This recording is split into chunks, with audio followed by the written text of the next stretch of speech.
लेकिन अब food bloggers content ढूंढते हैं कि खाना जैसा मर्जी हो चलेगा, लड़की होनी चाहिए, इधर रोने वाला कोई इंसान होना चाहिए, या कुछ ऐसी स्ट्रैटेजी या ट्रैजिक कुछ खुद बोलते हैं कि भाई आप ऐसा करो, विच इज रॉन्ग। मेरे को बस पुलिस वाले और इनकम टैक्स वाले ना देखे, तो जितना बैंक पियो पूरी अपनी लाइफ जर्नी में कमाते हैं वो मैं कर चुकी हूँ। इतना सफिशिएंट मेरा हो चुका है, उतना चीज़ें मैंने इकट्ठी कर लिया।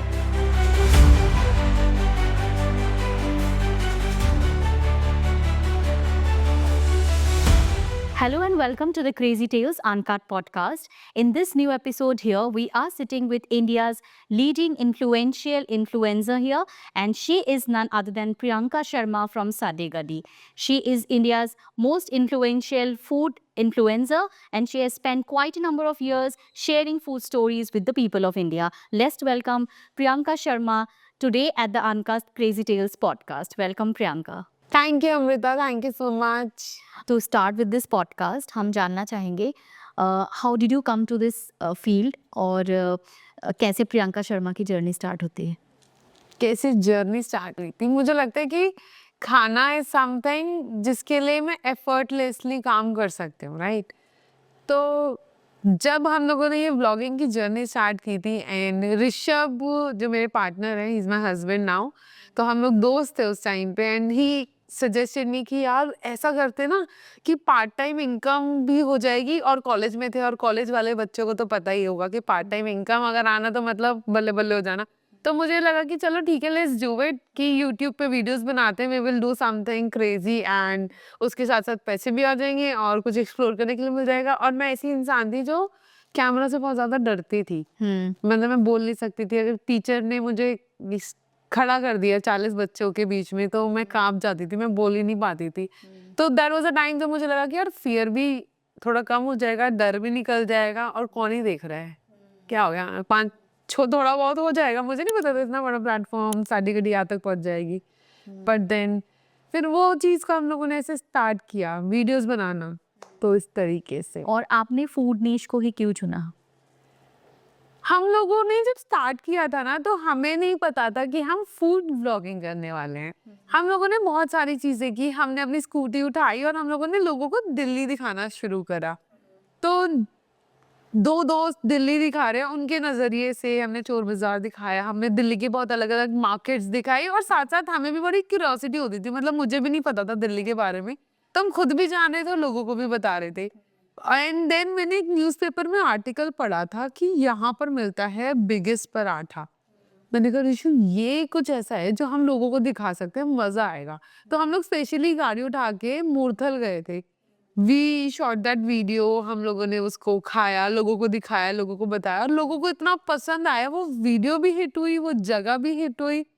और जब हम लोग ऐसे काम कर रहे थे ना, एक्सप्लोर करना मार्केट्स और खाने की पीने की सब कुछ कुछ भी कर रहे थे, मतलब दिखाते थे लोगों को अपनी लाइफस्टाइल के बारे में। तो फूड ब्लॉगिंग एक समथिंग नीश हमें समझ आ गई कि यार खाने की वीडियोस बनाने में जितना मजा आ रहा है ना, वो बाकी वीडियोस करने में मजा नहीं आ रहा। तो ऐसे फिर फूड की वीडियोस थोड़ी ज्यादा होती गई, तो हमें समझ आया कि ये वीडियो हमें अब पकड़ना चाहिए, ये नीश हम पकड़ सकते हैं जिसमें हमें मजा भी आएगा और फन भी होगा। और जब आपने ये कंटेंट क्रिएशन का आपने जर्नी स्टार्ट किया था, वीडियो कंटेंट क्रिएशन का, उस टाइम आपने कहा कि आपने इसको एक as a part time thing आप लोग कर रहे थे, जिसमें आपको पैसे भी, आपको लगा कि हाँ कहीं ना कहीं पॉकेट मनी भी आएंगे। इससे लेकर के इसको as a full time content की जर्नी में आपने इसको कब ट्रांसफर किया? आई थिंक जब हम लोग फर्स्ट ऑफ सेकेंड ईयर में थे, तब हम लोगों ने इस चीज स्टार्ट करी थी।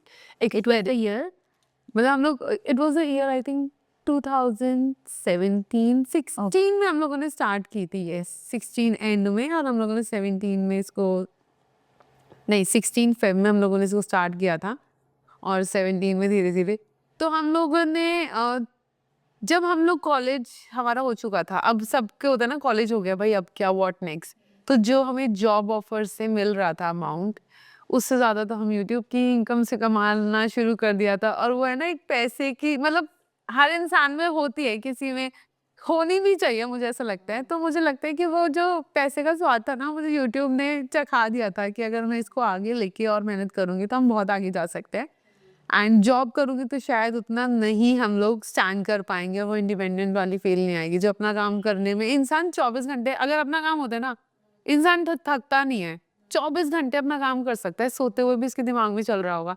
लेकिन जब जॉब की बात आती है तो ऐसा लगता ही नहीं, किसी और के लिए नहीं करना, तो वो चीज़ ऐसे था। जैसे इंडिया में हम देखते हैं आज के टाइम में सोशल मीडिया एक बहुत बड़ा एक प्लेटफॉर्म है जो लोगों की लाइफ्स को भी बदल रही है। एज एन आप जब आज आपको अपने आप को देखते हैं तो क्या आपको लगता है कि यूट्यूब में कहीं ना कहीं आपकी लाइफ को चेंज किया है? ओह!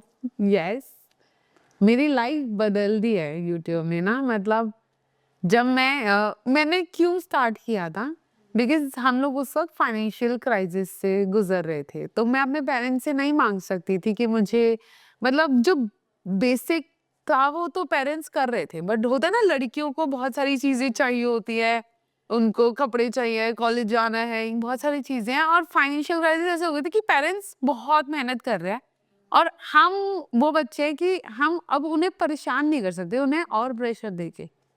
तो वो चीज़ कि भाई अब कुछ चाहिए तो खुद करना पड़ेगा।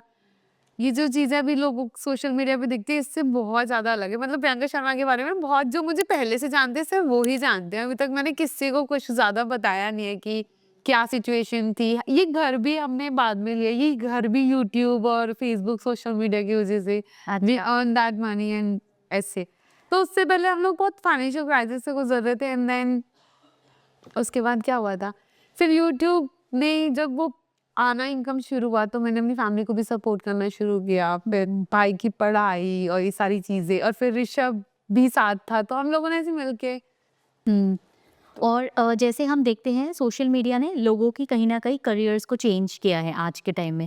क्योंकि जहाँ पे इंडिया में पॉपुलेशंस इतनी ज़्यादा है और कहीं न कहीं हर इंसान को अपने आप को कहीं न कहीं एक पहले एक स्टिग्मा था कि कुछ ही प्रोफ़ेशंस थे और आज के टाइम में जब प्रोफ़ेशंस बदल रही है, शायद हमारी आज की पॉडकास्ट के बाद भी लोगों को बहुत सारी चीज़ों के बारे में नॉलेज मिलेंगे कि कैसे हम एक अल्टरनेटिव करियर को लेकर के भी हम अपने लाइफ़ को चेंज कर सकते हैं। जैसे आपने बोला कि कहीं न कहीं फाइनेंशियल प्रॉब्लम्स भी थी, जिस राइट। कहीं न कहीं वो फ़ेथ अपने काम पे रखना, तो वो फ़ेथ आपने अपने काम के ऊपर किस हिसाब से आपने रखा कि हाँ, ये होगा?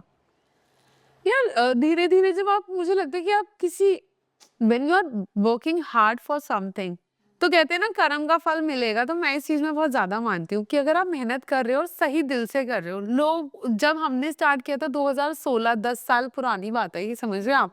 तब people used to laugh at us, okay. मज़ाक उड़ाते थे, यार ये क्या कर रहे हैं? Are they crazy?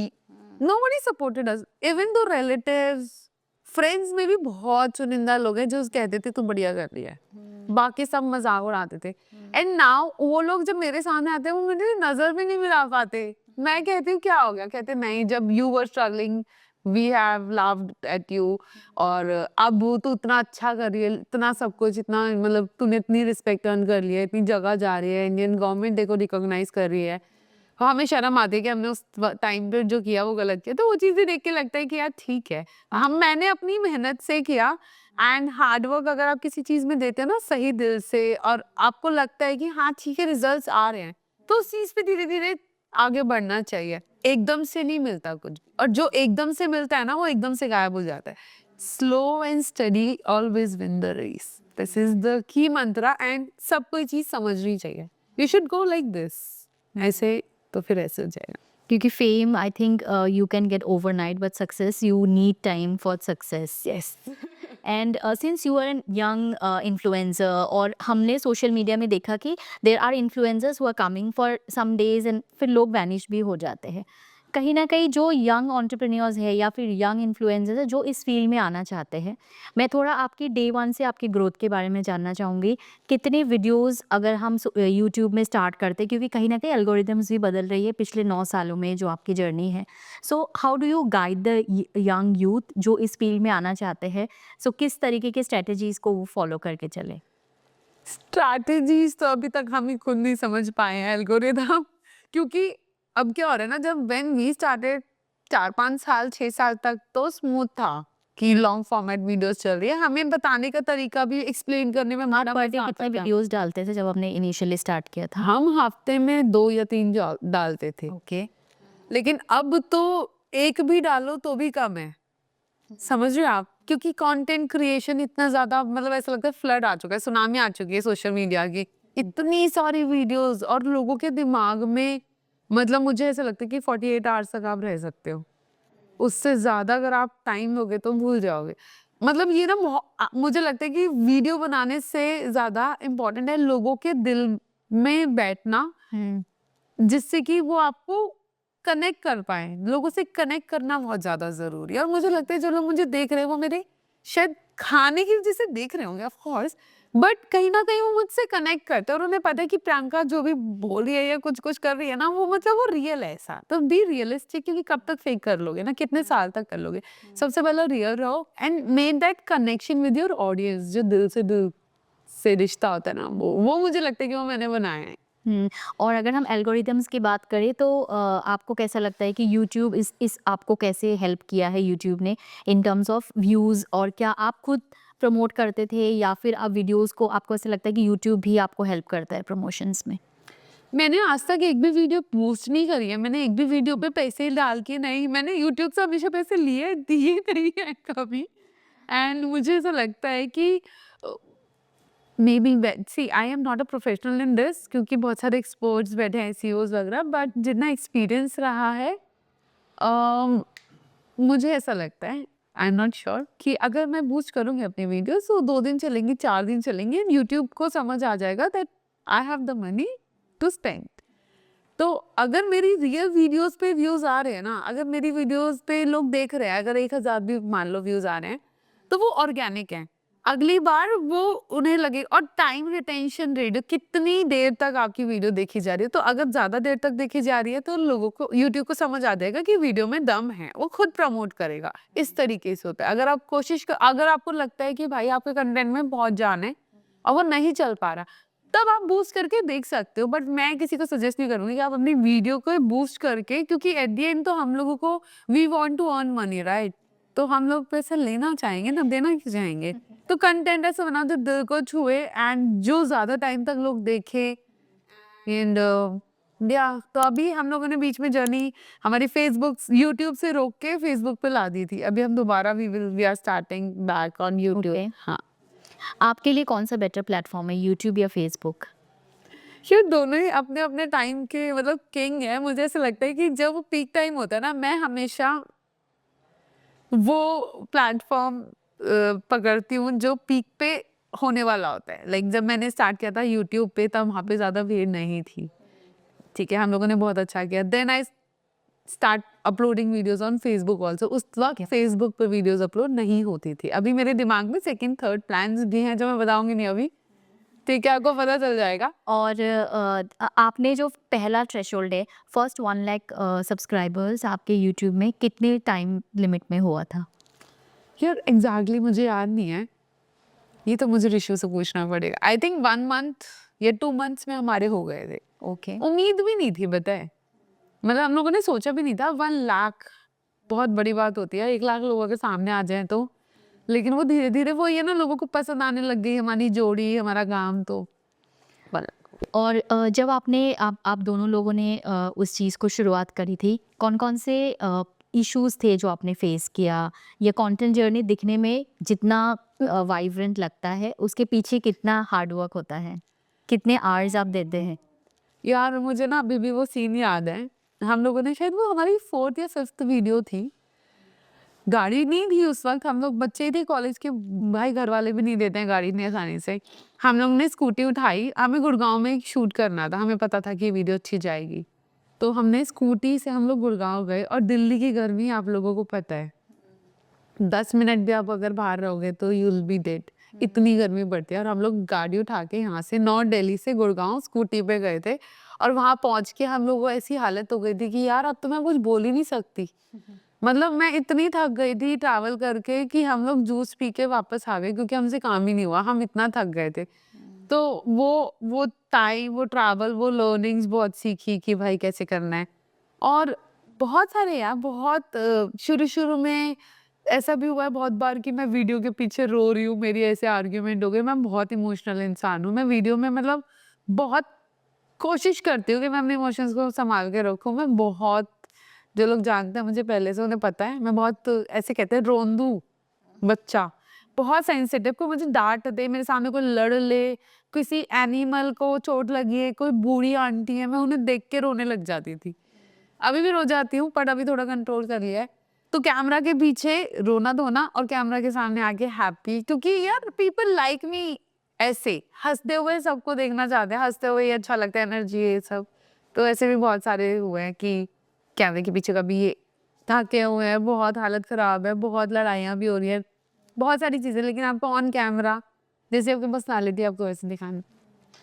आपकी पहली जो फूड ब्लॉगिंग आपने किया है, कोई ऐसी स्टोरी जो आपके इनिशियल डेज़ में है, जो आप हमेशा शेयर करना चाहेंगे, या ऐसा कोई वेंडर जिसकी स्टोरी शेयर करके आपको अच्छा लगा? कोई फूड वेंडर जिसकी स्टोरी आपको हमेशा याद रहती है?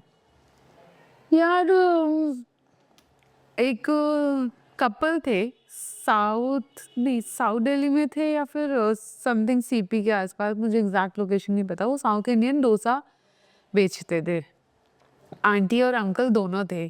तो उनसे मैं ऐसे इंटरव्यू ले रही थी, और जब मैंने उनसे इंटरव्यू लिया ना, तो मुझे पता चला कि उन्होंने इतनी मेहनत करके दे शिफ्टेड टू दिल्ली, वो तमिलनाडु से थे, एंड देन उन्होंने अपने बच्चों को पढ़ाया। एक बच्चे का शायद एक्सीडेंट हो गया और फिर दूसरा बच्चे ने छोड़ दिया, कुछ ऐसी स्टोरी थी। और मुझे इतना बुरा लगा उन लोगों के लिए कि भाई वो इतनी मेहनत कर रहे हैं और भगवान उनके साथ क्या कर रहा है।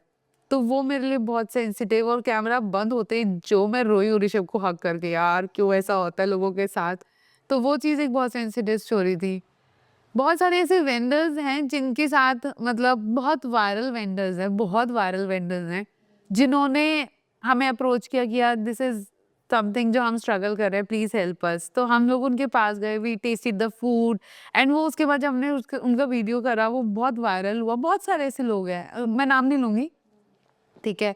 और बट आफ्टर फ्यू टाइम, मतलब कुछ टाइम बाद जब वो सोशल मीडिया का स्वाद लग जाता है, तो फिर वो कुछ भी करने लग जाते हैं। तो आपने देखा होगा एक वीडियो सरदार जी वायरल हुए थे, जो अनलिमिटेड 100, मतलब वो 100 रुपीज में अनलिमिटेड फूड खिला रहे हैं, लोग आ रहे हैं क्रिटिसाइज कर रहे हैं। आई थिंक उनका पहला वीडियो मैंने किया था, और मेरा वीडियो करने का मोटिव उस टाइम पे ये था कि भाई वो स्वाद दे रहे हैं, एंड उनके फादर का भी बहुत उन्होंने स्ट्रगल करा था। तो मैंने कहा ठीक है, लेट्स डू इट। बट जब वो सोशल मीडिया वायरल हुए थोड़े बहुत, तो वो उन कई लोगों को ना समझ नहीं आता कि उन्हें क्या करना चाहिए, तो वो कुछ भी करते हैं टू गेट द फेम। तो वो चीज़ फिर मुझे बाद में रिग्रेट होता है, यार बहुत सारे लोगों के लिए मैंने शायद गलत करा गया वीडियो में आके, ऐसे भी होता है। तो आपने पूरा इंडिया आपने घूमा है, आपने फूड Almost. वेंडर्स, हाँ, आपने फूड वेंडर्स के साथ आपने काम किया है, और बहुत लोग ऑन रोड में बहुत मेहनत करते हैं। क्या आपको लगता है कहीं न कहीं जैसे इंडिया इकोनॉमी ग्रो हो रही है, जॉब्स के लिए जब हम बात करते हैं, तो लोग हमेशा अपनी डिग्रीज़ ख़त्म करने के बाद लोग एमएनसीज़ की तरफ भागते हैं, and even the families expect कि you go and work for a 9 to 5 job. आपने कहीं न कहीं उनकी रेवेन्यूज़ को भी समझा होगा। Right. क्या आपको लगता है कि people who are running behind this MNCs job, they should also think for an alternative career? Of course, and by this time, no, I have seen this change in our country that part time में लोग कर रहे हैं, girls are coming out, and वो भी मतलब as a street vendor on cart. मेरे को बहुत अच्छा लगता है यार, लोगों मतलब they are doing really great. और जितनी जॉब की सैलरी नहीं होती ना, उतनी they are earning from a cart, और अच्छा चल जाता है। If you are providing good hygienic food और अच्छा स्वाद दे रहे हो, तो लोग आते हैं आपके पास, खाते हैं, बढ़िया चलता है। और ये चेंज आ रहा है अब धीरे धीरे। आप अगर नॉर्थ दिल्ली साइड देखोगे, या फिर कैंपस मेट्रो सिटीज में ना, लोग अहमदाबाद में कितनी लड़कियां बाहर निकल रही हैं घर से कि हमें अपना ये करना है, फ्रेंड्स मिलके कर रहे हैं। एंड दिस इज समथिंग जो हम कह सकते हैं कि अब आने वाला वक्त बहुत चेंज होने वाला है। आप नोटिस करना, पहले 5 साल पहले सारे स्ट्रीट फूड वेंडर्स मेल हुआ करते थे, बट अब बहुत सारी लेडीज फीमेल घर से बाहर निकल रही है, जिनके हाथों में स्वाद है, चाहे वो क्लाउड किचन से काम कर रही हैं, चाहे वो स्ट्रीट पे आके काम कर रही हैं, चाहे वो मैरिड है, चाहे वो कॉलेज गोइंग गर्ल्स हैं। ये चेंज आ रहा है, and I am really happy and I am really proud for this thing. And this is, I think, some way changing the economy also, because more and more the females, if they are earning, they can also support the family. एक virality की मैं बात करती हूँ, जैसे आप खुद एक सोशल इन्फ्लुएंसर हैं, हमने वड़ा पाव गर्ल को देखा, उस उनकी ग्रोथ देखी है। को कहीं न कहीं क्या आपको लगता है कि एक रिस्पॉन्सिबल मीडिया भी होना चाहिए? क्योंकि कहीं न कहीं जब हम स्टार्ट करते हैं, हम as a food vendor start करते हैं, बट आपको नहीं लगता कि बाद में हम सिर्फ़ फ़ेम के पीछे घूमते हैं, जैसे आपने मुझे एक और स्टोरी बताई। तो क्या आपको लगता है कि वो भी जैसे कोई फीमेल उस चीज़ को करता है, तो वो दूसरे फीमेल्स के लिए कहीं न कहीं एक हिंड्रेंस है? अगर हम as a food vendor start कर रहे हैं, क्या आपको लगता है कि मीडिया बहुत ज़्यादा हाइप देती है को किसी भी स्टोरी को? या मैं ना वैसे इनके बारे में, स्पेशली इनके बारे में ना, मैं बात करने से बहुत, मैं चुप ही रहना पसंद करती हूँ, क्योंकि वो बात, मेरी आदत नहीं है ना तिल का ताड़ बनाने, छोटी सी बात को स्ट्रेच करना। मैं, देखो मेरे को पता नहीं यार, चलो अब बोल ही देते हैं, हमें पूछा है तो। जब मैं इनकी वीडियो करने गई थी, फर्स्ट वीडियो, मैं जेन्युइनली, कि she is a girl, she want to do something, and वो कार्ट पे कर रही हैं और उनको इतना प्रॉब्लम हो रहा है, पीपल आर लाइक कि यार उनको पुलिस वाले रोक रहे हैं, और क्या वो स्टोरी फैब्रिकेटेड है या वो मेरे सामने जो हुआ था, मैं तो आंखों देखी ही उतारी हूँ, जो मतलब मैं तो रोने लग गई थी यार उस वीडियो में, कि यार ये, मतलब मैं घबरा गई थी, मेरी ऐसे, मैं डर गई थी बेसिकली, क्योंकि मेरे सामने क्या हुआ था, एक तो भीड़ को हैंडल करना, इतने सारे मेल्स हैं, समझ रहे हैं आप, वहाँ पे आप खड़े हुए हो, संभाल रहे हो, काम भी कर रहे हो, इंटरव्यूज भी दे रहे हो। मेरे को अच्छा लगा, ठीक है कि शी इज डूइंग समथिंग। फिर बीच में से पीछे से गाड़ी आई, एंड तेरे को तो हम उठा लेंगे, ये वो यार, समझ रहे हो। फिर एक लेडी आई, लड़ाइयाँ हो रही हैं, गुंडे आ रहे हैं, ये चीज़ ना फिल्मों में ही अच्छी लगती है, बट जब ये रियल स्टोरी सामने होती है ना, तो बहुत ज़्यादा डर लगता है। तो उन सब चीज़ों को देख के मैं बहुत घबरा गई। मैंने कहा यार ये क्या हो रहा है? She want to do something and people are doing this and that. But ठीक है, वो वीडियो आउट हो गया, वो डाल दिया हमने, कोई बात नहीं। अब जो था, मैं सारी वीडियोज़ में तो मैं तो कोशिश करती हूँ ना कि अपने इमोशंस को कंट्रोल करूँ, जिसमें नहीं हो रहा तो वो दिखा दिया, ठीक है कोई बात नहीं। अब सेकंड, थर्ड वीडियो भी आई, फोर्थ वीडियो भी आई, फिफ्थ वीडियो भी आई, पर उसके बाद जो चीज़ें मैं सोशल मीडिया पे देख रही हूँ ना, एंड द एटीट्यूड, जब मैं सेकंड टाइम पूरी लेन का वीडियो शूट करने गई थी, पता नहीं, बट मैं बहुत सारे वेंडर्स के साथ काम कर चुकी हूँ, तो मुझे इतनी समझ तो आ गई है कि किसका बिहेवियर आपके टुवर्ड कैसा है। इंसान के देखने के तरीके से, मैं तो, ये तो वुमेन है फिर भी, इंसान के देखने के तरीके से भी पता चल जाता है कि किस में एटीट्यूड है और किस में नहीं है। तो उसके बाद फिर हमने भी ज़्यादा लिंक नहीं रखा, हमारी बस एक ही वीडियो गई थी, उसके बाद हमने दूसरी वीडियो बनाई नहीं है, ना हमने कभी प्रमोट किया, ना हमने उनकी वीडियो से कभी, वो वायरल हो रही है तो हमने कोशिश की कि हम व्यूज़ लें। सिंपल, मतलब और मैं ज़्यादा स्ट्रेच नहीं करती। आप क्या मैसेज देना चाहेंगे जो यंग फीमेल एंटरप्रेन्योर्स है? क्या कहीं न कहीं मतलब अगर हम अपना काम ऑन ग्राउंड पे कर रहे हैं, क्या we should stick to the forte where we are doing and not only go for the social media fame? क्योंकि चीज़ें कुछ सालों के बाद सब कुछ फिर खत्म हो जाती सोशल मीडिया, हाँ वो तो देखो आपके, एट द एंड तो स्वाद ही बिकेगा ना। है। ठीक है, सबके अपना अपना लक भी होता है। उन्होंने बना ली अपनी सोशल मीडिया प्रेजेंस, अब वो she is a influencer now, she is not doing जिससे उन्होंने स्टार्ट किया था। तो मुझे लगता है कि जैसे खाने का है, अभी ऐसा नहीं है, बहुत सारे लोग और बहुत सारी लड़कियां अपने स्वाद की वजह से, पानी पूरी गर्ल, मेरे को लगा था कि भाई क्या पानी पूरी, लेकिन जब मैंने ट्राई किया भाई सच में बहुत अच्छे लगे मुझे उनके, सच में, मतलब वो थी भी नहीं वहाँ पे, एंड ऐसी रैंडमली मैंने तिलक नगर में रुक के खाया और वो सच में बहुत अच्छे थे। तो कुछ लोग अपना स्वाद से नाम बना रहे हैं, आपको जरूरत नहीं है। मैंने बहुत सारे बच्चे देखे हैं जो मतलब जान के टू गेट वायरल वो कुछ भी मिला रहे हैं। अब ये सोचो ना, क्या आप वो खा सकते हो? नहीं खा सकते। क्या जो आप नहीं खा सकते वो आप बेच भी कैसे सकते हो? वो बहुत सारी चीजें हैं यार, ये तो खुद एथिकली अंदर से होता है ना कि क्या करना है क्या नहीं करना है। इंसान तो इंसान, अब इतने करोड़ों लोग हैं, हम सबको नहीं समझा सकते। सबके अंदर होता है कि किसको क्या करना है। जब हम कंटेंट क्रिएशन की बात करते हैं, कहीं न कहीं revenue is also one of the important part of it and जैसे कहीं न कहीं फाइनेंशियल फ्रीडम हमें यूट्यूब ने भी काफ़ी लोगों की लाइफ़्स बदली है। If I talk about your revenue part, कैसे आपकी रेवेन्यू स्टार्ट हुई है? किस तरीके के रेवेन्यू स्ट्रीम्स के साथ आप काम कर रहे हैं? सी तो मेन सोर्स ऑफ है जो मोनेटाइजेशन, जो हम लोग वीडियोस अपलोड करते हैं, क्योंकि हम लोग ज़्यादातर स्ट्रीट वेंडर्स के साथ काम करते हैं, तो हम लोग स्ट्रीट वेंडर्स से कभी पैसे नहीं लेते। मतलब हमें लगता है कि हाँ, they are rich, they are well settle and they need promotion, तो हम लोग चार्ज करते हैं। लेकिन जो ऑन ग्राउंड बिल्कुल हमें लगता है कि यार बिल्कुल सपोर्ट करने वाला है, तो हम नहीं उनसे चार्ज करते हैं। तो मोनेटाइजेशन हमारा जो यूट्यूब और फेसबुक और जो इंस्टा उनका रहता है वो रहता है, एंड सेकेंड हमारा जो ब्रांड प्रमोशंस होते हैं थोड़े बहुत वो हमारा रहता है। अगर हम नंबर्स की बात, आप कैसे बताएं हमारे फिर भी कोई एक नंबर्स की हम बात करें जो रिप्रेजेंट कर सकती है आपकी इतनी लंबी जर्नी को। मैंने यार घर मतलब मैंने और ऋषभ ने मिलके हमने ये घर बनाया। दिल्ली में घर बनाना बहुत बड़ी बात होती है, ठीक है। इसके अलावा बहुत सारी चीजें, शादी हमने अपनी करी खुद से और सबने दोनों ने मिलके। तो जो भी हमने किया ना मतलब ऐसे सेव करते रहे और ऐसे ऐसे करके। तो घर खरीद रहे हो आप, गाड़ी खरीद रहे हो, शादी कर रहे हो, इंसान की जिंदगी में यही थोड़ी बहुत चीजें होती हैं। तो हो रहा है इससे भगवान की कृपा अच्छी। मैं कहती हूँ नेक नियत मंजिल आसान। आप अगर आपका दिल साफ है, अगर आप दिल के साथ काम कर रहे हो, धीरे धीरे आपको सब मिलेगा। तो नंबर्स तो मैं नहीं बताऊंगी, बट हाँ अच्छा खासा हो जाता है। और one of the most happiest moment during your this content creation journey?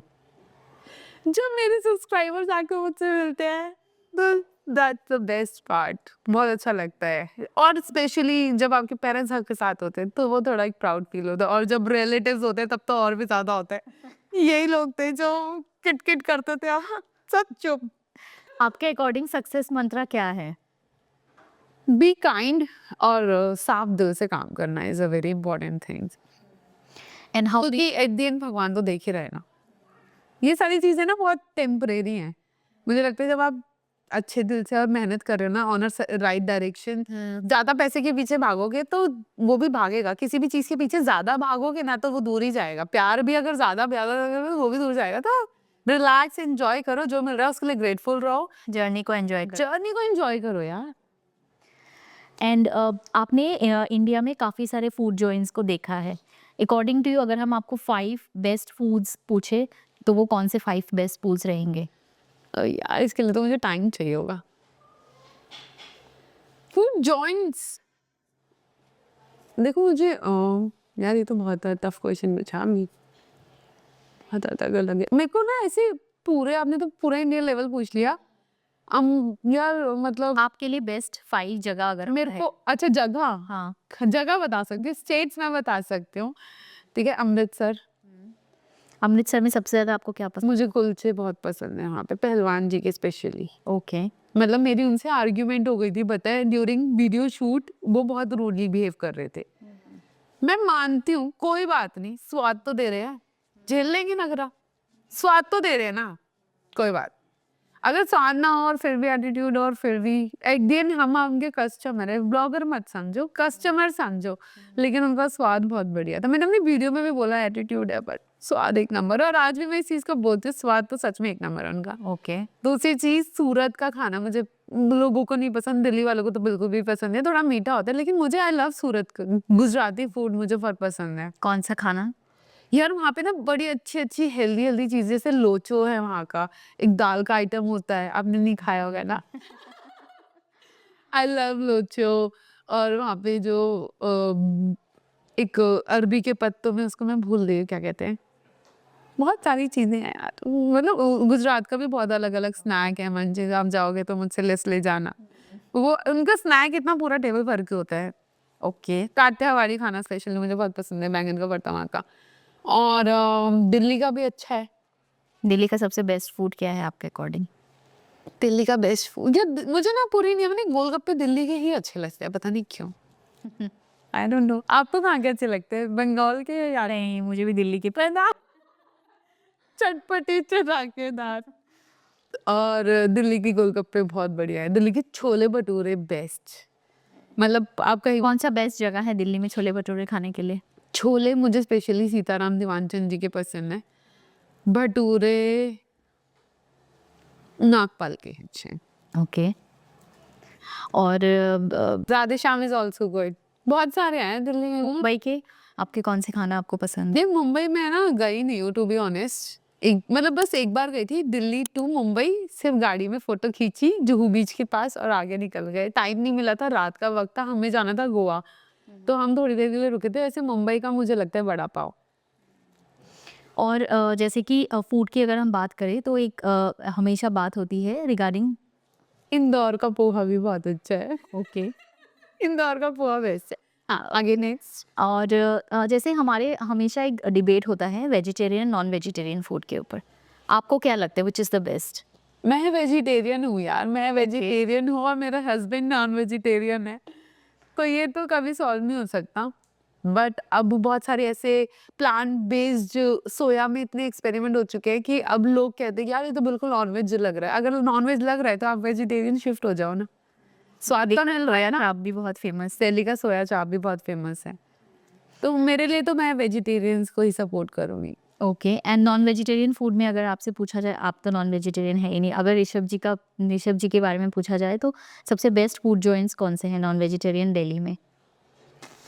उनसे पूछना पड़ेगा वैसे तो, उन्हें करीम्स भी अच्छा लगता है और पंडारा रोड पे है एक गुलाटी है शायद, उनका बटर चिकन भी अच्छा लगता है। एक there is a small cart Bobby, उस साइड है पीतमपुरा साइड, उनका शायद टिक्का चिकन टिक्का समथिंग अच्छा लगता है। मुझे एग्जैक्टली पता नहीं है, मैं खाने नहीं देती मेरे सामने, पर ये जो नाम है कहाँ पर हो यहाँ पर है, वो चीज़ है। जैसे कि हम फूड ब्लॉगर्स के बारे में बात कर रहे थे, अभी हमने देखा कि जब इनिशियली हम चीज़ों को स्टार्ट करते हैं, हम कहीं न कहीं फूड वेंडर्स को उनकी ग्रोथ देने के लिए हम उनकी वीडियोज़ करते हैं।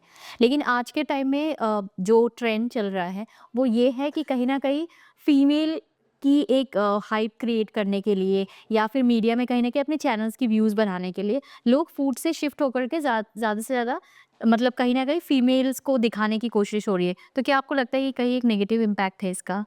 नेगेटिव तो पता नहीं मुझे कि क्या है, लेकिन पहले क्या होता था, फूड ब्लॉगर्स का काम होता था खाने को ढूंढना, अच्छे खाने को ढूंढना और वो लोगों को बताना जो हम करते थे। अब कंटेंट क्रिएशन अलग हो गया है। कंटेंट जो मैं देखती हूँ अभी, क्या क्योंकि मैं नहीं करती यार, मैं नहीं ढूंढती ऐसे कि हाँ भाई मुझे व्यूज, मेरे को खुद भी तो लगता है गलत। लेकिन अब फूड ब्लॉगर्स कंटेंट ढूंढते हैं कि खाना जैसा मर्जी हो चलेगा, लड़की होनी चाहिए इधर, इधर रोने वाला कोई इंसान होना चाहिए, या कुछ ऐसी स्ट्रैटेजी या ट्रैजिक कुछ, बट खुद बोलते हैं कि भाई आप ऐसा करो, विच इज रॉन्ग। हुँ। ये कितने दिन चले? या फिर एक लड़ाई झगड़ा दिखा लड़ाई झगड़ा दिखा दो, रोना धोना दिखा दो, लड़की दिखा दो, ये 3-4 कंसेप्ट है जिसपे वीडियो चलती ही चलती है। अगर आप अच्छा खाना दिखाने की कोशिश कर रहे हो, वीडियो चलेगी नहीं, क्योंकि क्रिंज कंटेंट तो सबसे ज्यादा वायरल होता है ना, वही चीज है। और जो आपकी कंटेंट की जर्नी है, जब आप ब्रांड के साथ एसोसिएशंस करते हैं या कोई नया है जो अपनी जर्नी स्टार्ट कर रही है, उनको आप कैसे कहोगे कि अपनी जर्नी की शुरुआत में कहीं न कहीं फाइनेंशियल्स एक बहुत इम्पोर्टेंट फैक्टर मैटर करता है। तो जब वो पहली वीडियोज़ डाले, तो उसका क्या मोटिवेशन होना चाहिए और कैसे वो ब्रांड्स के साथ एसोसिएट करे और कौन-सी स्टेज में आने के बाद ब्रांड के साथ एसोसिएशंस? कि मुझे ना अभी बाय द टाइम ये चीज समझ आ गई है कि ब्रांड्स के लिए ना व्यूज इतने मैटर नहीं करते, या फॉलोअर्स का जो नंबर है वो उतना मैटर नहीं करता। अगर आपके पास 2 लाख लोग हैं, लेकिन वो 2 लाख आपके ऐसे लोग हैं जिनसे ब्रांड को फायदा होगा। आपके पास 1 million, no not good crowd, लेकिन 2 लाख ऐसा क्राउड है जो हाँ भाई मतलब ब्रांड को चाहिए, तो वो 2 लाख आपको पैसे देगा, ब्रांड वाले 2 लाख को भी देगा हुँ। फॉलोअर्स को। तो वो quality of audience, the quality of content अब मैटर करने लग गया। पहले व्यूज मैटर करते थे, लेकिन अब क्वालिटी ऑफ कंटेंट मैटर करता है। और कौन से सेट ऑफ मतलब सब्सक्राइबर्स कितने मिनिमम होने के बाद वो ब्रांड्स को अप्रोच कर सकते हैं? यार इसका तो कोई सेटअप नहीं है। करने वाले 50,000 पे भी अगर उनका एक नंबर बहुत लाजवाब कंटेंट है तो वो भी कर सकते हैं, 10,000 पे भी कर सकते हैं। और ट्राई करने को, अब जैसे मैंने जो सुना है कि अगर आप बहुत अच्छा कंटेंट बना रहे हो, आप 10,000 पे भी या 2,000 पे भी, फॉलोअर्स की बात कर रही हो इंस्टाग्राम पे, अगर आपका कंटेंट बहुत बढ़िया आपने डाले हैं, और अगर आपने महिंद्रा को पिच किया या टाटा को पिच किया, लेट्स टेक एनी एग्जांपल कि हमने मैकडी और डोमिनोज से तो कनेक्ट करना मुश्किल है, लेकिन अगर आपने इन लोगों को पिच किया और इन्हें अगर आपका कंटेंट समझ आएगा तो they will pay you. Okay. ये है ऐसा, हाँ। ऐसा होता है। तो वेट मत करो कि ब्रांड आपके पास आएगा एंड देन दे विल, आप खुद भी करो कि दिस इज आवर प्रोफाइल, ये हमने काम किया है, आपको अगर अच्छा लगता है तो हम लोग कोलैबोरेट कर सकते हैं। दूसरी चीज, प्लीज प्लीज प्लीज अपने मेहनत को ऐसे ही खाने बाटर में मत करो। बाटर का जमाना आई थिंक चला गया है अंग्रेजों के साथ। बाटर में अगर आप कर रहे हो तो आप बेवकूफ हो, आप बेवकूफ बन रहे हो, क्योंकि कब तक आप उसकी खाना कितना खा लोगे ना आप, आपको यू शुड चार्ज, मुझे ऐसा लगता है, चाहे आप 5000 करो 10,000 करो, बट आपको पैसे लेने चाहिए। ये जो बार्टर वाले जो कोलैब्स होते हैं ना, आई थिंक मैं तो स्ट्रिक्टली अगेंस्ट रहती हूँ इनके। ओके, आपको लगता है बाटा कोलैबोरेशन से आपकी कहीं ना कहीं वैल्यू डिग्रेड हो रही है? ऑफ कोर्स होती है ना। मेरे को यार रिसेंटली मतलब एक, मैं नाम लूंगी तो फिर वही बात हो जाएगी गलत। अभी यहाँ पे ही है, वो पुराना है, काफी पुराना ब्रांड है, हमारे घर के एनएसपी में है, ठीक है। तो उनका कॉल आया कि हम चाहते हैं कि ऐसे ऐसे आप वीडियो शूट करो हमारी। तो हम मेरे मतलब हमारे ये टीम ही है, हम लोगों ने फ्रेंड्स फैमिली हम लोग सब मिलके, मैं मैनेजर नहीं बोलूंगी, टीम मिलके ही काम करती है। तो मेरे जो पार्टनर जो हमारा सारा कोलैबोरेशन संभालते हैं, उन्होंने बोला कि दिस इज आवर चार्ज, अगर आप ऐसे चाहते हो तो ये हम कॉस्ट है, आपको ये देना पड़ेगा। हम किस चीज का पैसा दे, हम खाना दे तो रहे हैं। अरे तो वही हमारे पास है पैसे, हम जाके पे करके खा सकते हैं। आपको वीडियो चाहिए क्योंकि आपको हमारी ऑडियंस चाहिए, उनका ट्रस्ट जो हमने इतने सालों से बनाया है। आप के चाहते हो कि हम उनके पास जाए, रिकमेंड करें आपका जगह, तो वी विल चार्ज, राइट। और अगर इतना ही बढ़िया होता तो मैं आपके पास अभी तक पहुंच चुकी होती फ्री में करने के लिए, समझ रहे हो आप। तो ये भी चीजें होती है, तो पता नहीं ब्रांड्स में भी कुछ कुछ में ऐसा है कि हम क्यों पे करें। अरे क्योंकि मिल रहे हैं ना उन्हें, बार्टर करने वाले, फ्री में करने वाले बहुत सारे लोग मिल रहे हैं, तो सब फ्री में तो नहीं करेंगे। आपको अपनी वैल्यू खुद बनानी पड़ेगी, सिंपल सी बात है। आप चाहते हो कि प्रियंका शर्मा या निखिल शर्मा या साडी गडी टीम आपके पास आए, अगर हमें हमारे सब्सक्राइबर्स बोलेंगे कि यार इनका करो ट्राई, क्योंकि मैं सबसे पहले ना, हम लोग कहीं भी जाते हैं, हम लोग क्या करते हैं, हम अपने सब्सक्राइबर्स जो वहाँ के लोकल लोग होते हैं, हम उनसे बात करते हैं। हम किसी मतलब वो फूड इन्फ्लुएंसर्स, क्योंकि सबकी सेटिंग होती है, हम सिर्फ लोकल बंदे से जाके पूछते हैं, लोकल लोगों से ऑन ग्राउंड रिसर्च करते हैं कि क्या चल रहा है, कौन सा अच्छा है। अगर वो बोलेंगे कि हाँ इस रेस्टोरेंट का खाना अच्छा है, लोग बोलेंगे तो मैं जाऊंगी। लेकिन अगर आप ब्रांड को चाहिए कि हम आके अगर प्रमोट करें, तो यू हैव टू पे फॉर दैट। ओके, एंड आपकी जो रेवेन्यू इनकम हुआ था पहला जो आपका था वो कौन से स्टेज में था? जब हमने स्टार्ट किया था ना, तो पता नहीं, मेरे को लगता है भगवान की किस्मत बहुत सही चलती है मेरे ऊपर, कि मेरे को कभी भी वो लिमिट क्रॉस नहीं करनी पड़ी। अब तो बहुत सारे रूल्स एंड रेगुलेशंस आ गए कि आपको इतना वॉच टाइम देना पड़ेगा, इतने सब्सक्राइबर होने चाहिए। बट मैंने जब यूट्यूब पे स्टार्ट किया था, तब भी मेरी पहली वीडियो मोनेटाइज थी, और फेसबुक पे भी जब मैंने स्टार्ट किया था, तब भी मेरी वीडियोस मोनेटाइज थी फ्रॉम द स्टार्टिंग। इंस्टा पे भी मैं कोलैब्स ले लेती थी, स्नैपचैट पे भी मैं ले लेती हूँ। तो पता नहीं मोनेटाइजेशन में ऐसा कोई टारगेट नहीं रहा है, बट फर्स्ट मंथ में हमारा आ गया था, वी अर्न लाइक 25,000 उस टाइम पे ऑन द फर्स्ट मंथ। और फिर हमने सेकंड वीडियो में भी, शायद थर्ड वीडियो में हमने पेड कोलैब कर लिया था। मतलब सोचो, चैनल ही नया है, ज्यादा नहीं कहता, 3,000 रुपीज हम लोगों ने फर्स्ट वीडियो का पेड कोलैब किया था।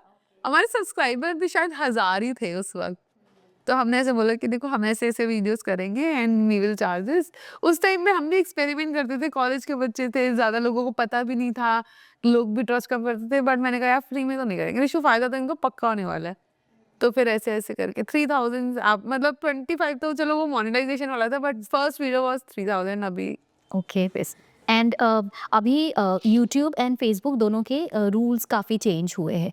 विच according to you is the better platform for uploading videos? यार depends, for me Facebook did really well. मेरे लिए फेसबुक, जब अभी बीच में फेसबुक का मोनेटाइजेशन, आई डोंट नो, पता नहीं लोग क्यों नहीं करते हैं। इतने क्रिएटर है, सब इंस्टा पे अपलोड कर रहे हैं, आप वही चीज फेसबुक पे डालो यार, क्या पता आपका मोनेटाइजेशन स्टार्ट हो जाए, क्योंकि इतना पैसा बरसाया ना ये फेसबुक ने इनिशियली। बट अब तो बहुत ज्यादा कम हो चुका है, मतलब अब तो यूट्यूब से भी हो चुका है, बहुत ज्यादा डाउनफॉल आ चुका है फेसबुक पे भी। बट फेसबुक ने बहुत अच्छा किया था। यूट्यूब एक ऐसा है कि जो ऐसे स्नैक्स सेगमेंट चल रहा है, फेसबुक ने बहुत अच्छा रेवेन्यू बारिश करा था एक टाइम पे। आपके फील्ड में एज अ फूड इन्फ्लुएंसर आपके कौन से फेवरेट है? यार इन्फ्लुएंसर तो बहुत सारे हैं, अब तो लिस्ट बहुत लंबी होती जा रही है हर साल। बट मुझे जिनका काम जनरली बहुत पसंद है, एक तो अनुभव सर है, डेली फूड वॉक से, उनका वो जो मतलब वो ना ऑथेंटिक रियल वाला दिखाते हैं, मजेदार वो। एक अमृतसर वॉकिंग टूर है, दीपक भैया, वो he is also doing really good, मतलब उनके बोलने का तरीका बहुत बढ़िया है। Food Hunter, mister Singh food Hunter, वो भी बहुत तो सपोर्टिव भी है, और वो ऐसे ऐसे खजाने ढूंढ के लेकर आते हैं ना, ऐसे इतनी बढ़िया स्टोरीज भी होती हैं उनकी, मजेदार। बहुत सारे हैं, जम्मू से भी हैं, और there are so many people. दिल से फूडी, हम उनसे मतलब उनसे भी मैंने बहुत सीखा है। मैं जो इतनी स्ट्रांग हुई हूँ ना आज, मैं कहीं न कहीं उन्हें क्रेडिट देती हूँ इस चीज़ का। मैं बहुत रोती थी, तो कहते यार तू मतलब what who you are? PM Modi देखे कभी उनके कमेंट्स पढ़े हैं? मैं एक बार रो के फ़ोन करके उनसे रोने लगी, भैया यार ऐसे कैसे, आप कैसे ले रहे हो क्रिटिसिज़्म, आप कैसे हैंडल करते हो? कहते यार नरेंद्र मोदी जी को देखो, उनको भी तो लोग बोलते हैं, हम तो कोई भी नहीं है, लोगों का काम है बोलना, तेरे कमेंट्स आ रहे थे, रीच भरी है, डोंट गिव अप। अब मैं देखती हूँ अपने कमेंट्स, तो मेरे 80% पॉजिटिव होते हैं, 20% तो मैं देखती ही नहीं हूँ। उनके लिए तो मैं अंधी समझ लेती हूँ अपने आप को, क्योंकि मुझे मेरा एक और क्वेश्चन आपके लिए था हाँ कि ट्रोलर्स को कैसे हैंडल करते हैं? यार वही वाली बात है कि अब तो ट्रोलिंग कम हो गई है। पहले तो बहुत ज़्यादा, पहले तो पता नहीं कुछ भी बोल देते थे कि ये वो पता नहीं क्या-क्या। लेकिन अब मैंने जब इग्नोर करना बंद, क्योंकि आप किचन में बर्तन मारोगे, आप रिप्लाई करोगे। एक इंसान कितना कमेंट कर लेगा, क्या ही कर लेगा? और जो बिल्कुल ही खाली होते हैं ना ज़िंदगी से, वो ही आके दूसरों को वो बोलते हैं। और बट अब मेरा बहुत फ़िल्टर हो चुका है। मेरे को बहुत 80% बहुत अच्छे घरों से सब पता चल जाता है कि हाँ, दे आर गुड पीपल। तो do you read each and every comment? Uh, अभी थोड़ा-सा डिफ़िकल्ट होता है, लेकिन जब भी मैं फ्री होती हूँ, या तो मैं लाइव चली जाती हूँ या मैं अपने कमेंट्स के रिप्लाई करना या लाइक करना शुरू कर देती हूँ। मेरे को खाली बैठना नहीं पसंद, तो मैं ये 2 चीज़ें करती हूँ। और जब आप लोगों ने जर्नी शुरुआत करी थी, आप दोनों की क्या स्टोरी थी? और आपने करियर के साथ-साथ पर्सनल लाइफ को कैसे जोड़ा? करियर देखो, पर्सनल लाइफ को तो घरवालों ने जोड़ा है। आज भी मैं ये बोलती हूँ, लोग कहते हैं झूठ। बट हम लोग, ऋषभ और मैं, हम लोग स्कूल में साथ थे। मतलब ही वाज़ माय सीनियर। तो मैंने स्कूल में देखा हुआ था कि अच्छा ये मतलब, तो एक सी ऐसे होता है ना स्कूल के, तो स्कूल मेट्स आपस में एक रिक्वेस्ट भेज देते हैं। फिर वो उसने स्कूल छोड़ दिया। 2 साल बाद 3 साल बाद मैं ऐसे ही ट्रैवल कर रही थी, तो मैंने देखा अच्छा ऐसे-ऐसे किस-किस के मैसेज आए हुए हैं। तो मैंने कहा अच्छा ये तो सीनियर है, चलो इनसे तो आप रिप्लाई कर सकते हो। तो ऐसी बात हुई। फिर मैंने इनसे पूछा कि आपका बर्थडे कब आता है? तो उसने बोला कि 28 जैन। मैंने कहा ये तो यार ये तो झूठ बोल रहा है। ये ऐसे मुझे लगा ऐसे इम्प्रेस करने के लिए कि मेरी बर्थ डेट है तो मुझे बता रहा है। मैंने कहा अच्छा आधार कार्ड दिखाओ अपना। तो आधार कार्ड दिखाया। मैंने कहा ये कैसे हो गया भाई, ये तो सेम है। फिर हम फ्रेंड्स बन गए। फिर इसका ना माइंडसेट मुझे बहुत सही लगता था ऋषु का, कि बहुत प्रैक्टिकल, ग्राउंडेड, सब चीज़ें होने के बाद दूसरों की फिर भी हेल्प करना, एनिमल्स की हेल्प करना, और no show off, zero show off. आज भी ये किसी की मदद करता है ना, तो ऐसे करके करता है, किसी को पता भी नहीं चलता। और मुझे ये छोटी-छोटी चीज़ें बड़ी अच्छी इम्प्रेसिव लगने लगी। तो फिर मैंने एक दिन बोला यार आई लाइक यू। मैंने ही बोला था फर्स्ट। कहता अच्छा ठीक है, सोच के बताऊँगा। मैंने कहा फिर इसने बोला कि चलो ठीक है, ऐसे-ऐसे। फिर हमारी बात-वात स्टार्ट हुई। फिर इसको भी थोड़ा बहुत हम लोग एक-दूसरे को पसंद करने लग गए थे। बट हम लोगों को पता नहीं था कि ये जर्नी कहाँ जाएगी, तो हम लोगों ने कुछ ऐसा कमिट नहीं किया था। Then we start working. फिर उसने मुझे आइडिया दिया। हमारी कंपैटिबिलिटी तो मैच हो ही गई थी। देन ऋषु ने मुझे, क्योंकि अब शादी हो गई तो हमें इज़्ज़त देनी पड़ती है थोड़ी, तो ऋषु ने फिर मुझे सजेस्ट किया कि ऐसे-ऐसे यूट्यूब पे ऐसे होता है प्रियंका, ऐसे कर सकते हैं हम। मैंने कहा ठीक है, लेट्स डू इट। तो मतलब खुराफाती जितनी चीज़ें हैं ना, हम दोनों ने साथ करी हैं। और हम लोग लकीली हर चीज़ में सक्सेसफुल हैं। हमने इतने बिज़नेसेस करे हैं ना, किसी को पता भी नहीं है। इतने बिज़नेसेस, कुछ तो हमारी लड़ाइयों की वज़ह से हमने बंद कर दिए, नहीं तो वो इतने बढ़िया चल रहे थे ना। बट या इस तरीके से। एंड जैसे आप लोग दोनों मतलब अपने स्टडीज़ के साथ-साथ आपने यूट्यूब स्टार्ट किया था। क्या कभी डर लगा था कि इन केस अगर चीज़ें नहीं चली, और क्योंकि आपका जो करियर है वो नॉर्मल करियर से बिल्कुल अलग है, और आपने जब 9 इयर्स बैक स्टार्ट किया था, शायद बहुत कम कंटेंट क्रिएटर्स होंगे। तो वो फ़ेथ आपने कैसे रखा? या फैमिली ने कभी उस चीज़ के लिए आपको सपोर्ट किया, या कभी उनको फैमिली क्वेश्चंस थे? फैमिली ने ना हमेशा सपोर्ट किया है। उन्हें ये पता था कि बच्चे कुछ गलत नहीं करेंगे, या कुछ ऐसा नहीं करेंगे जिससे कि उनकी नज़रें नीचे हो, या फिर उनके कुछ भी, उन हमेशा हमने कोशिश करी कि हम अपने घरवालों को प्राउड फ़ील करा सकें। छोटी-छोटी ज़रूरतों को पूरा करना, या उनको इमोशनली या हमेशा खुश रखा है, खुश रखने की कोशिश करी है। तो फुल सपोर्ट पेरेंट्स का, ऋषभ की भी मम्मा फैमिली का पूरा सपोर्ट था, हमारी भी मम्मी का पूरा सपोर्ट था, मम्मी-पापा का। बट जो रिलेटिव्स होते हैं ना बाहर के, उनका तो बहुत इंटरफेरेंस, पता नहीं उन्हें क्या लेना ना देना हमारी ज़िंदगी में। कोई पूछने नहीं आ रहा, कोई हेल्प करने नहीं आ रहा, बट कमियाँ निकालने, एक लड़का-लड़की ट्रैवल कैसे करने दे रहे हो तुम अपने घर के बच्चों को, आगे शादी नहीं होगी, ये नहीं होगा, वो नहीं होगा। कौन सकता है यार, मतलब मत करो ना interference, let me do my job. तो फिर उसके बाद ये सब तो चलता रहा, पेरेंट्स का फुल सपोर्ट था। करियर की बात जहाँ तक है तो बहुत टाइम ऐसा भी हुआ था कि ऋषभ और मैं गाड़ी में बैठ के रोए हैं कि वीडियोस नहीं चल रही हैं, अब क्या होगा, व्हाट नेक्स्ट। बहुत बार ऐसे इमोशनल मोमेंट्स हमने शेयर करे हैं जहाँ पे कि अब अगर ये नहीं हुआ तो हम क्या करेंगे, ऐसे करेंगे वैसे करेंगे। हमने ना पढ़ाई नहीं छोड़ी, हमने ना टिल दी एंड। मैं तो अभी भी कोशिश करती हूँ कि मैं कुछ ना कुछ पढूं, अपनी फील्ड से रिलेटेड मैं कोई पढ़ाई करूँ। ऋषभ ने भी एमबीए करी है।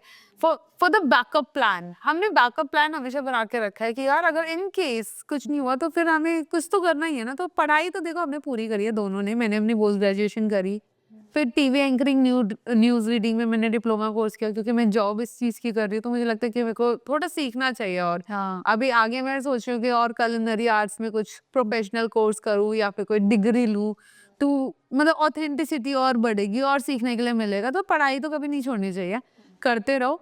इसके साथ-साथ चलता रहा। आपने वर्क लाइफ बैलेंस को कैसे मैनेज किया? बीइंग अ गर्ल, काम वर्क लाइफ बैलेंस को कैसे मैनेज किया? मैंने काम ही करा है सिर्फ। ओके। मतलब सुबह उठना, मेरी 2 लाइफ हैं। क्योंकि घर पे मम्मा है, सारा घर घर का तो मम्मी ने देखो। मैंने टू बी ऑनेस्ट, मुझे ऐसा लगता है बहुत बड़ा रिग्रेट है जिनकी भी लड़कियों की शादी होने वाली है। मैं उन लोगों को सिर्फ ये चीज़ बोलूँगी, अपने घर वालों के साथ जितना वक्त बिता सकते हो उतना बिताओ, क्योंकि फिर जब आप दूसरे घर में चले जाओगे तो सबसे ज़्यादा आपको आपके घर वाले याद आएंगे। मुझे ऐसा लगता है कि अभी जैसे मैं ससुराल में काम वाम करती हूँ और बहुत मज़ा आता है मुझे काम करने में, किचन में काम करने में। I love cooking. मुझे अभी धीरे धीरे पता चला कि ये भी नया पैशन है। तो मुझे ऐसा लगता है यार मम्मी के साथ भी करना चाहिए था, मम्मी की भी हेल्प करानी चाहिए थी। तो वो सारी चीज़ें, क्योंकि घर तो मम्मा सँभाल रही थी, मैं तो सिर्फ़ काम पे जा रही थी बाहर, काम, ट्रैवल, तो ये सारी चीज़ें थी। तो मेरा सिर्फ़ काम ही करा है। एंड अकॉर्डिंग टू यू, क्या एक मेल और एक फीमेल में बेटर कुक कौन होता है? मेल्स, पता नहीं, बट मुझे लगता है कि वो उनको ना ब्लेसिंग मिली हुई है।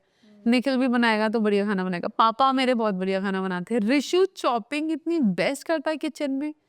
मैं तो मतलब सब्ज़ी काटने के लिए ऋषु को ही बोल, प्लीज़ सब्ज़ी काट दो, मैं कुक कर दूँगी। तो मेरे इसको कुछ एक ब्लेसिंग मिली हुई है, क्योंकि वो कम काम करते हैं शायद इसलिए उनको मज़ा आता है। बट और आपने काफ़ी लोगों का रिव्यू किया है, फूड रिव्यू किया है। आपके लिए सबसे, अगर हम टॉप के 2 लोगों को रखना चाहें, जिनका फूड आपको हमेशा पसंद है? मैं फूड हमेशा दिल्ली में ऑल ओवर इंडिया में? मेरा ना ऐसा पर्टिकुलर मैं टॉप पे किसी को नहीं रखती। एक तो मूड होते हैं लड़कियों के, आपको मूड स्विंग्स पता होंगे, ठीक है? तो क्या मूड कर रहा है खाने का वो डिपेंड करता है। अगर कुछ चटपटा चटाकेदार स्पाइसी खाना है तो फिर मैं यहाँ पे एक विजयनगर में है, उसको न्यूट्री कुलचा देते हैं, वो ट्राई करने जाती हूँ मैं हमेशा। नहीं तो लाफी है कमला नगर में, मैं ज़्यादातर नॉर्थ एरिया का ही खाना प्रेफर करती हूँ। या फिर मुझे बिग चिल, अगर कैफ़े जाना है तो आई लव बिग चिल का मशरूम सूप पीने में स्पेशली 1 घंटा वेट कर सकती हूँ। ऐसे कुछ स्पॉट्स हैं जो मूड के अकॉर्डिंग मेरे उभर के आते हैं। सो हम एक रैपिड फायर राउंड आपके साथ करेंगे। So one ingredient that you always have in your fridge? Cheese, your favourite comfort food? बैंगन का भरता एंड रोटी घी वाली। Most challenging dish which you have made? Sambar, oh my God! मैंने मतलब मसाला तक उसका खुद बनाया था, बट बहुत ही ज़्यादा अमेज़िंग बना था। If you would eat only one cuisine in the rest of your life, what would it be? Okay. Any food? Cuisine की बात करूँ तो I think Kathiyawadi food, I love Kathiyawadi. Okay. Sweet or salty? Salty, I love salt. And if in salty, what would be your favorite? Salt, मतलब आप मुझे नमक भी दे दोगे तो मुझे वो भी इतना पसंद है कि मेरे घर वाले फ्रेंड्स आ रहे कि तू पागल हो गई है क्या, इतना ज़्यादा बीपी नहीं। मेरे को आई लव सॉल्टी फूड। मुझे ऐसा कुछ भी आप किसी भी चीज़ में नमक ज़्यादा डाल दो मुझे अच्छा लगेगा। And any of your international trips, which was your favorite food? Favourite food, देखो जब मैं, अच्छा इंटरनेशनल फूड की बात कर रहे हो आप, I love Thai curry and rice and sticky mango rice. Thailand का, आई लव थाईलैंड का फूड, अब बहुत अच्छा लगने लग गया। ठीक है. And also, any one-liner for all the food people who are working with you? जो भी दिखा रहे हो स्वाद वाला दिखाओ और दिल से दिखाओ और स्माइल करवाओ लोगों को और ऐसी वीडियोस बनाओ जिससे कि देखने वाले को भूख लग जाए। अब बात करते हैं जो सबसे इम्पोर्टेंट फैक्टर होता है किसी भी इन्फ्लुएंसर के लिए is the money which comes out. If I talk with you आपकी journey for the last 9 years, how much do you earn now? How much do you earn now till now? Ah, it's a big question यार, I think मेरे को बस police वाले और income tax वाले ना देखे तो जितना बैंक पे हो पूरी अपनी लाइफ जर्नी में कमाते हैं वो मैं कर चुकी हूँ। इतना सफिशिएंट मेरा हो चुका है, उतना चीज़ें मैंने इकट्ठी कर लिया। और जो लोग बहुत ज़्यादा जॉब के पीछे भागते हैं या अपना कुछ स्टैंड आउट नहीं कर पाते हैं, क्या आपको लगता है social media can be another option? Of course, yes, it's a big, big, big ocean. Social media तो अभी तो बहुत स्कोप है, अब तो बहुत सारी चीज़ें हैं, नीश है ऐसी जो मतलब ओपन भी नहीं हुई हैं, तो think for that and do something जो अलग हो। जो सब कर रहे हो तो हम कर ही रहे हैं ना, आप में क्या ऐसा कुछ तो होगा जो चीज़ आपको बहुत पसंद है, no matter it's a sports, it's your life, it's your humour, comedy, मतलब देयर इज सो मच जो आपका पर्सनल टच है वो आप कर सकते। और रेवेन्यू की अगर हम बात करें तो YouTube and Facebook both have change there lot of the criteria और द मोनेटाइजेशन पॉलिसीज। आपको क्या लगता है कि कितना percentage of the work in YouTube and Facebook has been done and how much is still remaining in terms of if you talk about the opportunities for newcomers? YouTube की तो I think बहुत YouTube पे बहुत opportunities हैं, Facebook का थोड़ा ऊपर नीचे, इसका इट्स लाइक अ वेव आती है जाती है बट वो ये से लाइफ ऊपर नीचे तो चलता रहता है बट मुझे लगता है कि अभी है पोटेंशियल, दोनों ही प्लेटफॉर्म्स पे बहुत पोटेंशियल है। तो कुछ इस तरीके से क्रिएट करो ना जहाँ से आप मल्टीपल सोर्सेज से स्टार्ट कर सकते हो। आप एक कंटेंट बना के आप कितना सारी चीज़ों बट मेहनत बहुत है यार। लगता आसान है, it's a big time headache. अगर मैं अपनी बात करूँ फूड ब्लॉगिंग करना आसान है। आप आपको लगता है कैमरा लेके चले गए, खाना दिखा दिया बंदों नहीं। पहली बात तो सर्च रिसर्च करना इज़ अ टास्क। अच्छा कंटेंट ढूँढना, चलो वायरल कंटेंट की भी बात करते हैं, जो भी वायरल कंटेंट है वो भी तो ढूँढना पड़ता ही है, वो भी तो भाग-भाग के इधर-उधर कोई बता तो रहा ही नहीं है। वो भी ढूँढना इज़ अ टास्क, रिसर्च करना, उसके बाद उसको शूट करना, उसके बाद एडिटिंग क्योंकि हर दूसरे महीने में एडिटिंग का पैटर्न चेंज हो जाता है, लोगों को कुछ नया चाहिए। एडिटर्स ढूँढना इज़ अ टास्क, उसके बाद उसको शेड्यूल करना और फिर नेक्स्ट मंथ की प्लानिंग करना and there is so much. उसके बाद खाना खाना भी और उसके बाद अपने आप को मेंटेन करना क्योंकि पैसा कमाना है तो उसको उड़ाने के लिए ज़िंदगी भी चाहिए ना, अब खा-खा के शरीर तो खराब नहीं करना। तो हेल्दी रहना बहुत इम्पोर्टेंट है। मैं अपनी हर मोस्टली वीडियोज़ में मतलब बोलती हूँ कि भाई खाओ पर एक्सरसाइज़, वॉक जितना आप कर सकते हो उतना करो सो दैट कि you can enjoy your life with the food and with your health. And top three important things if you talk about how to grow a YouTube channel. How to grow YouTube channel be consistent. ठीक है, consistency बहुत important है। कभी कभी क्या होता है 10 video नहीं चली बट क्या पता 11वीं वीडियो चलने वाली थी बट आपने हार मान ली। तो बी कंसिस्टेंट बहुत ज़रूरी है वो। और एक चीज़ मैं आपको प्रो टिप देती हूँ कि अगर आपको लगता है ना कि आपकी वीडियो एक चल गई है, भाई सेकेंड वीडियो के लिए प्रिपरेशन सेम डे से आप तैयार कर दो क्योंकि एल्गोरिदम तब आपको और प्रमोट करने लगता है और वो जो हाइक पे जाके अगर आप हार मान लोगे ना तो वो फिर बहुत मेहनत खराब होने वाली बात होती है। तो लगता है कि अगर आपकी वीडियोस चलने लग गई है तो और अपलोड करना स्टार्ट करो और consistency first thing. Second thing कि जो भी आप कर रहे हो दूसरों को कॉपी मत करो, कुछ अपना टच निकालो and build your connection with your audience, उनका दिल छूने की कोशिश करो सो दैट कि वो आपको भूल ना पाए बेसिकली, राइट? अगर आपको पसंद आ गए वो तो वो आपको सर्च करके आपका नाम सर्च इंजन में डाल के आपको देखेंगे ही देखेंगे। एंड थर्ड थिंग कितनी चीज़ें पूछी थी आपने? 3. 3। एंड थर्ड थिंग कि जो भी कर रहे हो उसका आउटपुट आना बहुत ज़रूरी है। कुछ इस तरीके से करो कि भाई क्योंकि एट द एंड पैसा मैटर करता है ना? और तो वो आउटपुट आना भी ज़रूरी है। तो कुछ इस तरीके से अपना माइंड यूज़ करो कि आप जो भी कर रहे हो फ्री में तो मत ही करो। पहली बात बाटा तो मत ही करो, पता नहीं क्यों करना है। कुछ आउटपुट उसका निकालना बहुत ज़रूरी है। थोड़ा टाइम मेहनत करो, उसके बाद कोशिश करो कि कुछ आउटपुट उसका निकले इन terms of revenue. And in terms of like brand reach out, how at what time should the influencer reach out to brands? यार मैंने ये चीज़ को बताया है कि पहले इसका कोई पर्टिकुलर कोई टाइम स्पैन नहीं है। आप अगर आपको लगता है कि you are confident enough about your profile जो आपने क्रिएट करी है, वर्क प्रोफाइल, और आपको लगता है कि हाँ मुझे ब्रांड मिलना चाहिए, आप जाके अप्रोच करो। क्या पता ब्रांड आपको नहीं ढूंढ पा रहा है, लेकिन आप तो ब्रांड के पास जा सकते हो, क्या पता बन जाए बात।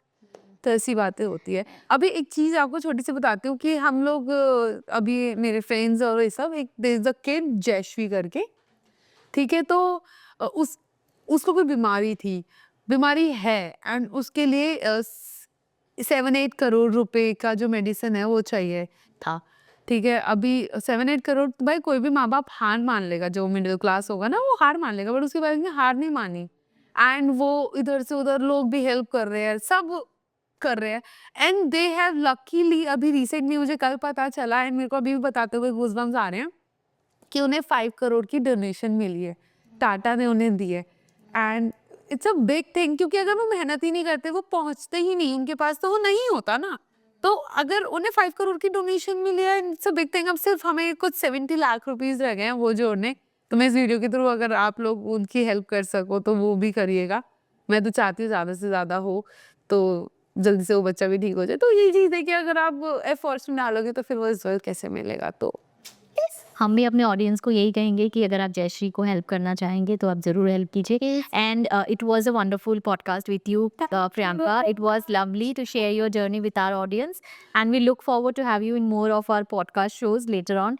Till then we wish all the luck to you. Thank you so much. Thank you.